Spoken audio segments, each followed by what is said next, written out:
Welcome to Product Marketing Alliance and thanks for tuning in.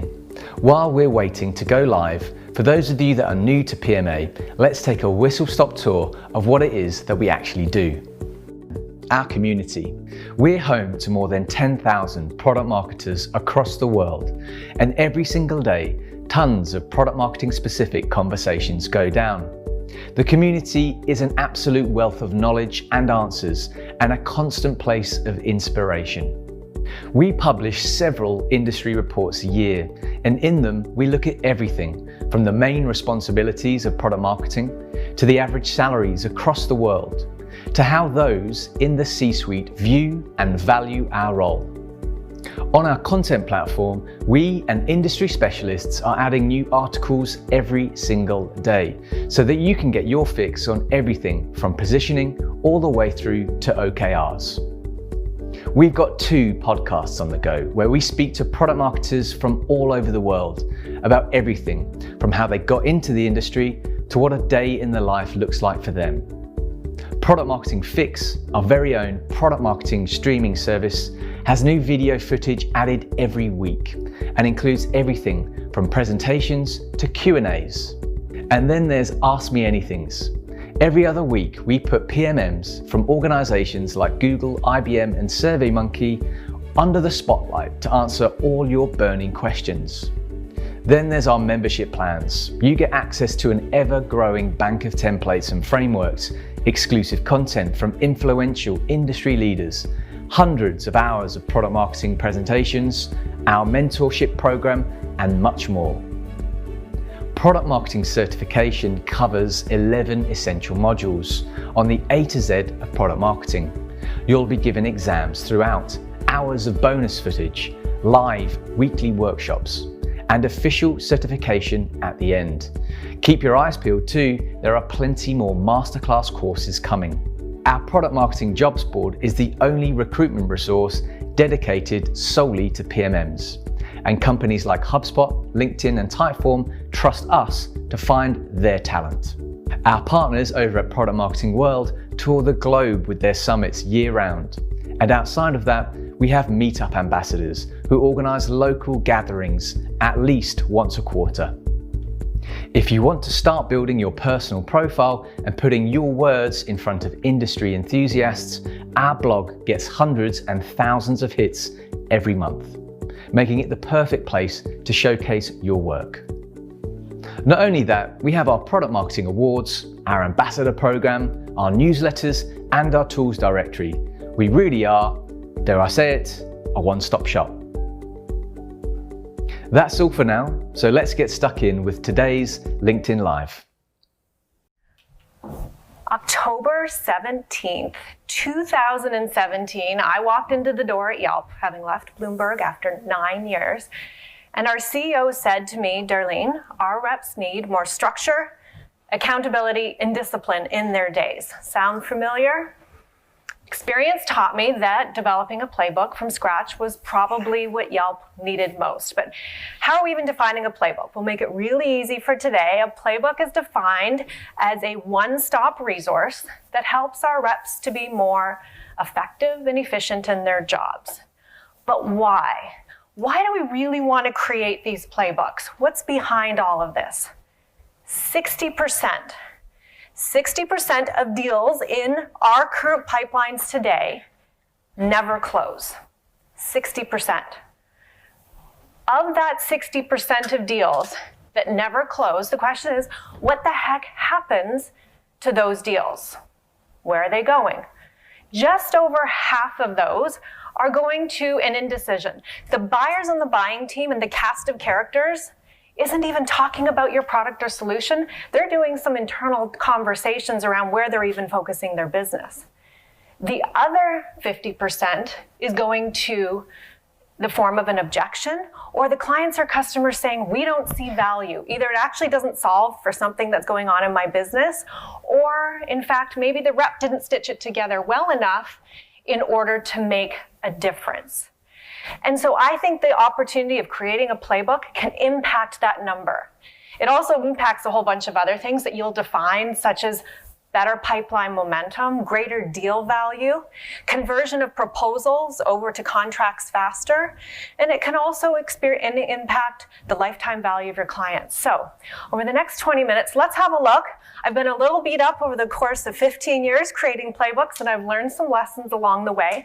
When I created this content, I thought, let's dial it up a notch and let's move beyond the familiar and see what I can provide to you. This is not a perfect formula, step by step, I's dotted and T's crossed, or a deep dive on content. Someone else is doing that. But these are some lessons learned on how to engage with stakeholders in your teams to bring a playbook to life. And to bring a playbook to life, not just that results in really great content, but a playbook that reps access, use, and they actually generate sales results and hopefully make your reps a little bit more money along the way. Sound like fun? All right, let's have a look here. Everyone on our sales teams would agree that they're selling and that they're engaging with clients. Everyone on a nightclub dance floor is agreeing that they're dancing, or on a ballroom dance floor, they agree that they're all dancing. But I guarantee you, even though they're selling or dancing, they've all got different moves. They've all got different plays that make them unique. Managers, teams, they make up stuff. Based on reps' experience, they walk in the door from other companies or internal movement, and they've got their own song going on in their head, and they go on their merry way and engage. And these playbooks start to intersect. So very early on, one of the lessons I learned, yes, you want to go out and herd the animals in the wild and figure out what's going on out there, but you're doing this with one specific purpose in mind, in addition to bringing in good content. You want to take very close inventory of what's going on out there, because by the time you come back to position and roll out your playbook, you will have already got and secured some buy-in and support around the concept of the playbook, which is fantastic. But what you'll also have done is you know how to communicate it and position it back out. We discovered on 2 of our teams at Yelp that we had reps going out and they were positioning us with 4 capabilities. They were talking about e-commerce, they were talking about delivery, when really, at the end, our playbook was around, well, Yelp drives leads and Yelp drives visits. And so when we went back to that team, we had to get them to discontinue 2 of the things that they were saying in order to refine that message. So even though we're creating these assets in these playbooks, it's really change management in disguise from the very, very start and getting that active buy-in and support. When teams have come together, in my experience, they go down this very straight line, one directionally often. They come together and they say, great, let's create a playbook. Let's think about what are our products, what are our services, what are our benefits, what are our features, what makes us unique, how do we want to position ourselves out there in the market? And all of a sudden we start to get this lopsidedness that starts to be about us, ourselves, and our products, our services, whatever words you want to put in there. And very strongly and very quickly, I'd recommend that we don't go down that path. I've seen that path happen before.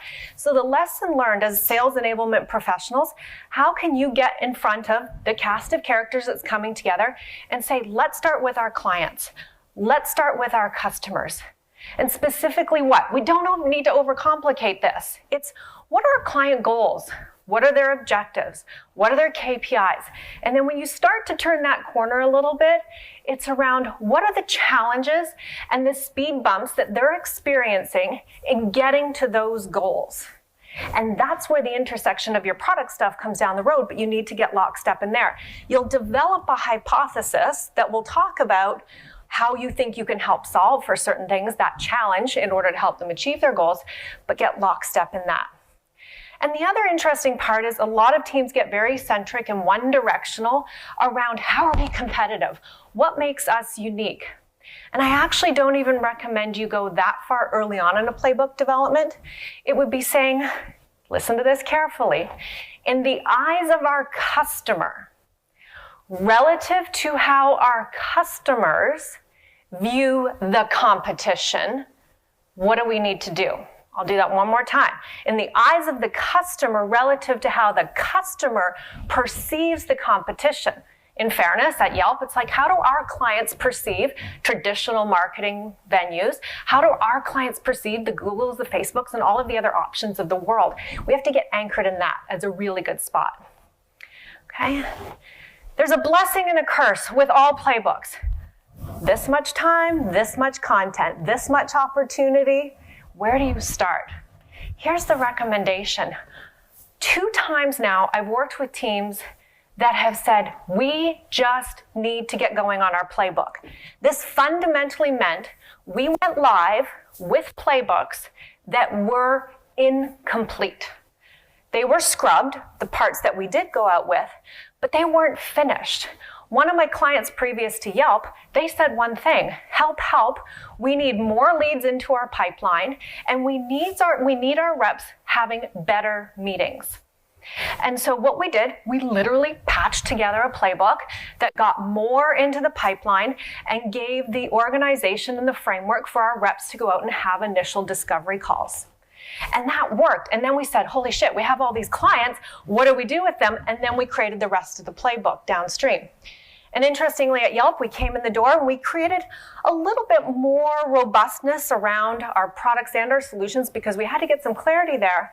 But my favorite thing is that we went out and we said, what are the top 6 verticals we want to start with? We wanted to start with restaurants and retail and automotive and hotels. And once we pushed that out the door in May, guess what we're doing now? Another 6 playbooks looking at very different industries. And so we just got it out and the market continues and the reps tell us to continue what to do. Now here's a pro tip, an insider tip. As you're identifying and starting to put together the components of your playbook, you'll have an agenda, a laundry list, key components, whatever you're going to call it. Please ensure that you work with the collective people in your groups and come up with the proper naming conventions or language. The language will stick. So whether you call them solutions or products, it doesn't matter. Pick one. Whether you call them clients or customers, it doesn't matter. Pick one, but do it from the outset because the people listening, both internally, need to hear that from day one. So if there's any pause you can bring it there. So far, so good? All right, let's have a look at this. If I told you all to build me a castle, what would it look like? A little bit of the one on the top or a little bit of the one on the bottom? In the world of pulling together content, it's one of the most fascinating and frustrating experiences. I strongly believe that sales enablement teams are not the owners of the content. They are the orchestrators, the packagers, the coordinators of ensuring the people that need to use the playbooks and need to follow the step-by-steps in the plays are actually the ones creating the content. And so as you're going out and you're sourcing, different people in your organization, could be inside and outside, your ability to be unbelievably clear in what you're looking for in your content and then tweaking it along the way will pay off in multiple benefits down the road. We had 7 weeks to create a playbook before we did a big launch at a manager summit this May in Phoenix. And we pulled together 4 office heads across the country to start to come up with some content. And we went out and we said, hey, we need some content on what's going on in this particular industry. What are some of our products and ad tools that actually line up with this industry? And then we gave them this bucket and we said, hey, what kind of nuances do our reps need to be aware of selling into this vertical? And we were 48 hours out from launching our playbook live to our reps in our entire multi-loc org. And our content was as varied as these 2 photos. And so what we realized quickly was, oh shoot, we should have been more specific in our direction. What do we mean? Hey, enterprise office head, I want to know the nuances that happen in this playbook. And I want to know the nuances that the reps need to know by engaging with clients in this vertical. What did we mean? We specifically meant, who are the cast of characters that we want to be reaching out to? What are their roles? What are their responsibilities? What KPIs do they have on their backs? Specifically, how do they work internally to make decisions? What are they focused on? What do they care about? How about some other things? Who are they connected to? And what kinds of objections do we run into when we're trying to do business in those areas? We totally goofed. And so guess what? On another 6 playbooks that we're developing now, we have got that structure and we learned that lesson early on. So the generalities won't cut it, and don't leave it to chance and have multiple iterations. This will be really helpful for you. All right, think of the most functional airport hub in the whole wide world. And we all know that it's not SFO right now. Your playbook operates as a hub. It is a central, whatever word you want to use, repository and information going in and going out and flowing through. Our current playbook exists, it's about 4 to 6 pages. Now, here's the cool part. I have an extreme paranoia of protecting reps' time. That means that the inundation that's going on in reps' playbook, reps' inboxes and emails drives me bananas. We've got product sending product updates some days when I walked in the door, leadership giving updates, marketing with their new events and things that are happening. That has to stop. And so if you think about this hub in your role as air traffic controller, is to ensure that the coordination and the sequencing of everything coming in and going out, in fact, is organized in a thoughtful way that the reps actually use it and can access it in the moment that they need it. It's not like, oh, where was that document again? No, whatever you can do to give the reps extreme rep focus. We're actually working right now with our sales and marketing infrastructure to see if as soon as a rep opens a new opportunity in Salesforce, maybe it's in retail, we're going after H&M, boom, up comes the retail playbook. And as it navigates along, it'll help the rep at each stage of the sale depending on their experience. So even though we're still evolving there, if you can start to look at your content in this hub, so even though our playbook is 4 to 6 pages right now, please create them in the cloud. Please don't ruin trees. Please do everything you can. You can do little laminates on desks. It's really helpful to start to categorize in whatever way makes sense and matters to you. How do we want to package this content? A-level content would be non-negotiable. Do not pass go. This is your primary offerings. This is about primary information about your clients, what you're offering to them, nuances that go on, and possibly some tools. The B-level content I start to look at are things that can help a rep depending on the nuance of the client or depending on the rep experience. So the B-level content for us are things like power maps. We ask that all of our reps create a power map to scope out bigger opportunities so we know what's happening. We have question repositories in there. So as you're navigating through each stage of the sale, that we actually have questions that align. Operationally, we've stitched in our sales process into our sales playbook. We have 4 stages: detect, identify, clarify, execute. That's the type of stuff that sits in the B level, and it gets a little bit into A depending on what it looks like. C level stuff can be articles and additional tools and resources and nice to haves depending on what the rep is focused on, depending on where the business is headed. So the earlier you can categorize that, admittedly, last December, we had some team members working on a playbook. Somehow it ballooned to 26 pages. Not cool, not gonna work. We brought a team together and we quickly pared it back. And we have links out of one GDoc and they go all over the place. Seems to be working. We just need to make sure, I'm getting incredibly obsessed of where can the reps get this when they need it. That's what's gonna make a difference. The access is key. This isn't your playbook. And that's hard. That you don't, do you technically own it? Did you sign out the library book? Maybe. Sales enablement doesn't own the playbook per se. Who owns it? Leadership owns it. Managers own it. Reps own it. Different stakeholders own it. You just happen to be this centralized resource that can help pull it together. Specifically, when you're thinking about executing and rolling it out, I think we did 3 things really well, and we learned these lessons from kind of a few bumps along the way. When we got our essential playbook together in May, it was all around, okay, Darlene, what are you and your team going to do? And how are you going to help roll it out? I said, we're going to help roll it out by making sure you're ready to roll it out. So we were the behind the scenes preparers of our CEO, our VP, and our enterprise office head in front of all of our managers in May. We packaged them up and trained them up to design and deliver to all of the managers.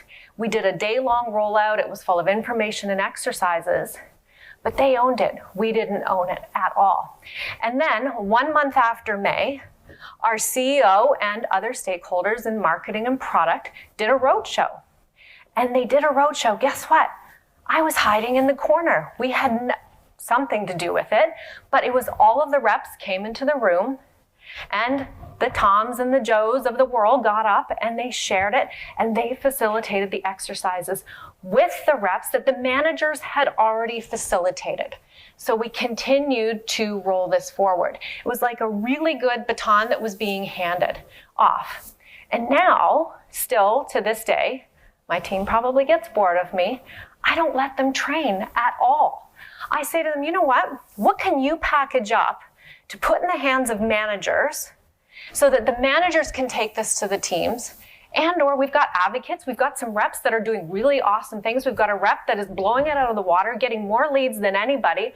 What's his formula? Let's package that together.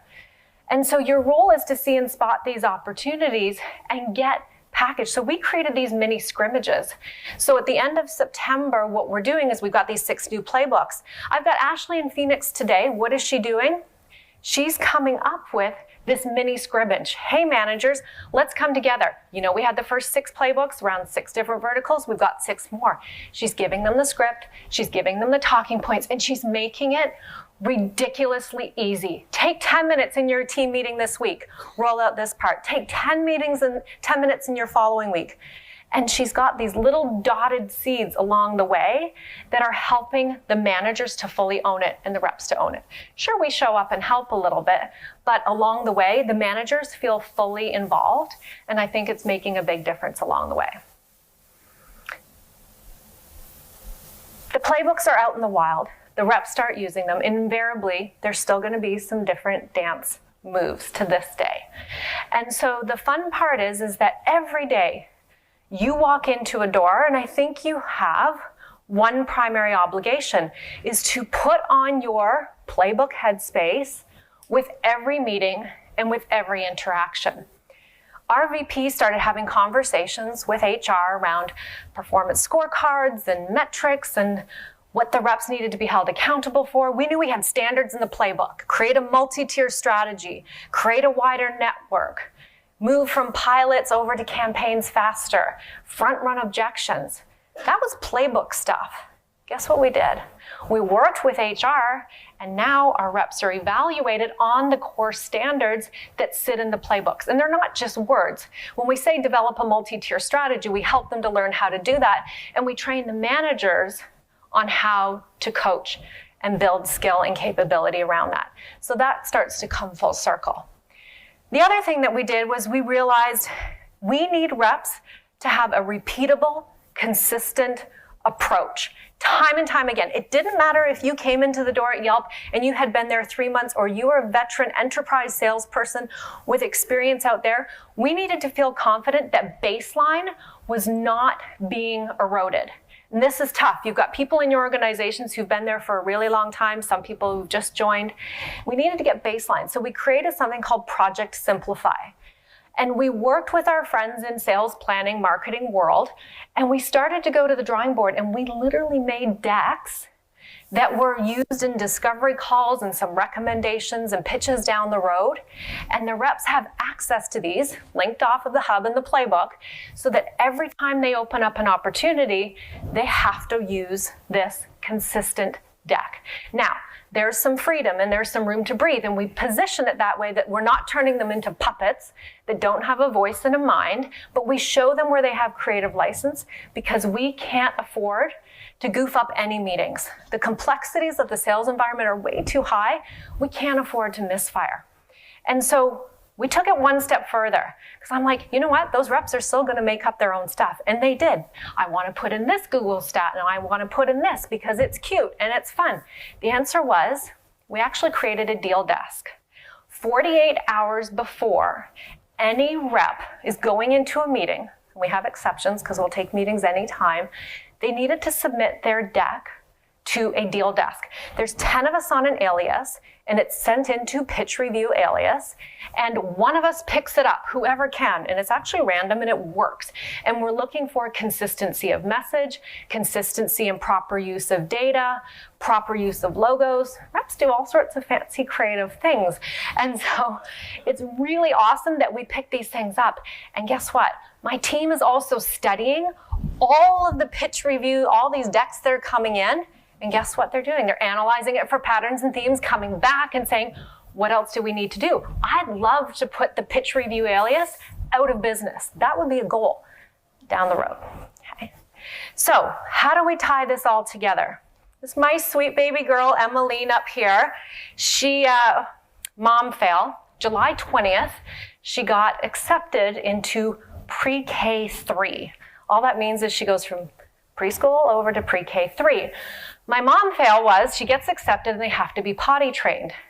And I'm like, oh no, she was the only one in her class that had not been potty trained. And I had 6 weeks to do it.